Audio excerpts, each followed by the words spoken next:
Hello दोस्तों मेरा नाम है अतिदेव और उम्मीद करता हूं कि आप लोग बेहतर हैं और अपनी ज़िंदगी में आगे बढ़ रहे हैं।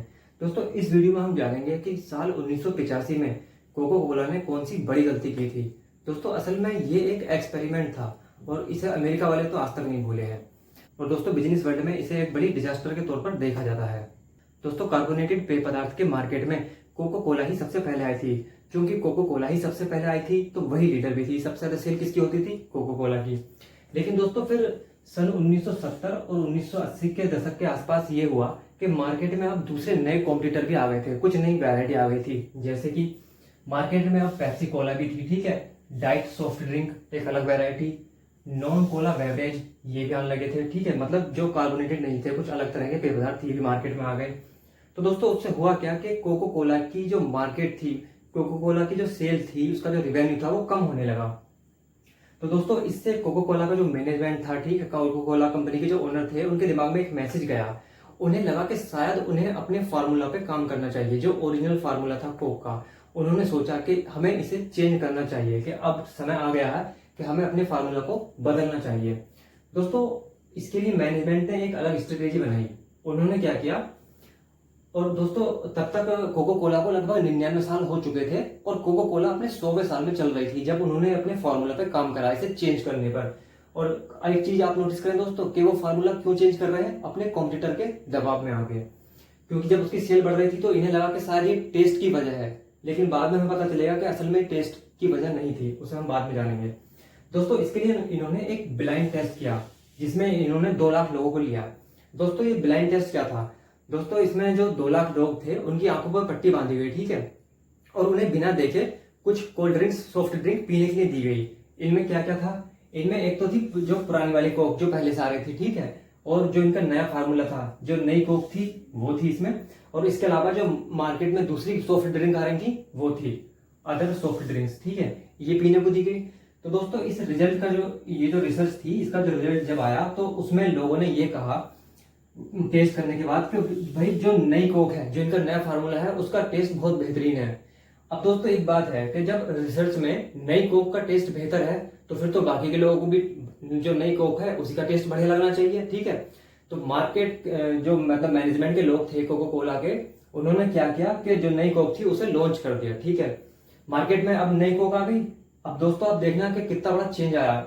दोस्तों जैसे ही नई कोक आई, ठीक है, तो पुरानी वाली कोक मार्केट से घटने लगी, वो गायब होने लगी, ठीक है। दोस्तों तुरंत ही जैसे ही वो नई कोक मार्केट में आई, लोगों ने उसे टेस्ट करा। पता क्या हुआ? जहां पहले कोको कोला के ऑफिस में लगभग 400 कॉल आ रही थी नॉर्मली, ठीक है, लॉन्च होने के तुरंत बाद 1 से 2 दिन या 3 दिन ही हुए थे, लोगों ने टेस्ट करी और इनके पास, इनके ऑफिस में, कोको कोला के ऑफिस में 1500 कॉल थी। ये कॉल होते होते 4 लाख तक चली गई थी। और बताइए कैसी कॉल थी? गुस्से की कॉल, एंग्री कॉल थी। मतलब लोग परेशान हो गए थे, लोग गुस्से हो रहे थे, लोग कह रहे थे कि उन्हें उनकी पुरानी कोक वापस चाहिए। मतलब वो ये कह रहे थे कि कंपनी ने करा क्या है, वो इस डिसीजन से बिल्कुल भी खुश नहीं थे। मतलब कोक जो थी, जो पुरानी कोक थी, वो लोगों की जिंदगी का एक हिस्सा बन चुकी थी। वो टेस्ट लोग भूल ही नहीं पा रहे थे, एक बॉन्ड क्रिएट हो गया था। तो मतलब एकदम लोग बैनर लेके बाहर आ गए थे सड़कों पर।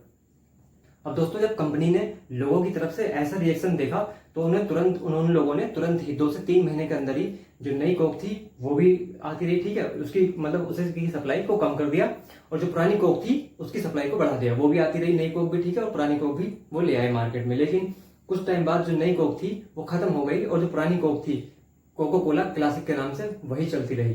अब दोस्तों सवाल ये आता है कि आखिर ऐसा हुआ क्यों, लोगों की तरफ से ऐसा रिएक्शन मिला क्यों?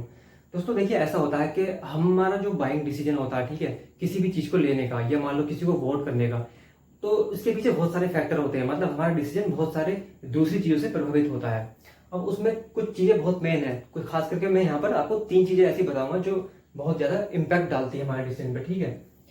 Power of perception, power of bonding, power of old decision. मतलब कि दोस्तों मान लीजिए मैं कोई भी प्रोडक्ट लेने जा रहा हूँ, ठीक है, आप ऐसे मान लीजिए कि मैं च्यवनप्राश लेने जा रहा हूँ, ठीक है, वैद्यनाथ का च्यवनप्राश है, ठीक है। तो पहली चीज परसेप्शन, कि मतलब मेरी उस चीज को लेकर राय क्या है, मेरी उस चीज को लेकर सोच क्या है, ठीक है। दूसरा बॉन्डिंग, मेरी उसके साथ बॉन्डिंग कैसी है, उस कंपनी को लेकर मैं क्या सोचता हूँ, ठीक है, मैं कितनी बार उसे ले चुका हूँ। तीसरा ओल्ड डिसीजन, कि मतलब मैंने पिछली बार भी क्या बैद्यनाथ कंपनी का खरीदा था या डाबर का खरीदा था या किसका खरीदा था। ठीक है। और चौथा पॉइंट एक ये आ जाएगा कि मतलब बाकी के लोग उसके बारे में क्या सोचते हैं। अब दोस्तों मान लीजिए मैं बहुत लंबे टाइम से बैद्यनाथ के च्यवनप्राश खरीद रहा हूँ, तो पूरी पॉसिबिलिटी है कि मैं अब जब जाऊंगा ना लेने तो मैं बैद्यनाथ के च्यवनप्राश ही लूंगा, ठीक है। तो ये सब चीजें रहती हैं, क्यों? तो क्या है कि मेरी बॉन्डिंग भी बहुत अच्छी है। तो दोस्तों कोको कोला के केस में यही था, वो जब 99 साल से एक टेस्ट है, एक पर्टिकुलर टेस्ट है, ठीक है। मैं कोको कोला पी रहा हूँ तो वो टेस्ट के साथ बॉन्डिंग हो गई थी, वो लोगों की लाइफ स्टाइल का हिस्सा बन चुका था। अब आप सडनली उसे चेंज कर रहे हैं तो एकदम आपने लोगों के परसेप्शन को हिट कर दिया, वो जो बॉन्डिंग थी उसे हिट कर दिया। तो दोस्तों इसीलिए मार्केटिंग बहुत ही एक इंपॉर्टेंट चीज है और बहुत ही मतलब कहना चाहिए कॉम्प्लिकेटेड भी है। इसमें मेन चीज होता है ह्यूमन बिहेवियर को जानना। अब दोस्तों मैं आपको दो बहुत ही इंपॉर्टेंट पॉइंट बताता हूँ। पहला, you believe what you want to believe, मतलब दोस्तों आप उसी चीज पे बिलीव करते हैं जो आप चाहते हैं कि आप उस पर बिलीव करें। इसे आप दोस्तों ऐसे समझ लीजिए कि अगर मैं आपको एक आर्टिकल दूं या न्यूज़पेपर में आपने कोई आर्टिकल पढ़ा, ठीक है, तो दोस्तों जो राइट थिंकिंग वाले होंगे वो उसमें से ऐसी चीज निकाल ही लेंगे कि उसे उनके सपोर्ट की चीज मिल जाए, ठीक है। और वही आर्टिकल वही न्यूज एक दूसरा बंदा पढ़ता है लेकिन ये लेफ्ट थिंकिंग वाला है, ठीक है, तो वो उसमें लेफ्ट थिंकिंग वाली चीज निकाल लेगा। तो क्योंकि दोस्तों यही होता है परसेप्शन को लेकर, हमारे पहले से जो हमने एक चीज सोच रखी है, हमने पहले से एक राय बना रखी है किसी चीज को लेकर, तो हम ठीक वैसा ही सोचेंगे। ठीक इसी तरह से दोस्तों you test what you want to test, आप वही टेस्ट करते हैं जो आप चाहते हैं टेस्ट करना। ऐसे समझ लीजिए कि दोस्तों 10 लोग खाना खाने बैठे हैं, ठीक है, अगर उनमें कोई एक बंदा भी ये कह देना कि इसमें हल्का सा नमक कम लग रहा है, तो पता है बाकी के 9 लोगों को ऑटोमेटिक ही नमक कम लगने लगेगा, चाहे उसमें नमक कम ना हो लेकिन वो खुद से लगने लगेगा। क्या है कि बाकी के लोगों का डिसीजन भी इम्पैक्ट करता है। इसलिए दोस्तों मार्केटिंग में लॉ ऑफ परसेप्शन बहुत मायने रखता है और बहुत ही इंपॉर्टेंट है। दोस्तों इस टॉपिक पर मेरी 2 वीडियो और हैं। एक है अभी हाल ही में जो आप देख रहे हैं अग्निपथ स्कीम को लेकर जो इतना हंगामा कट रहा है, ठीक है, इतना मतलब एकदम वो हो रहा है, तो इस चीज को लेकर मतलब इस सिचुएशन को लेकर एक मार्केटिंग लेसन आप सीख सकते हैं और बिजनेस वर्ल्ड में इस तरह की सिचुएशन और कब आ जाती है। और एक दूसरी वीडियो है दोस्तों लॉ ऑफ परसेप्शन।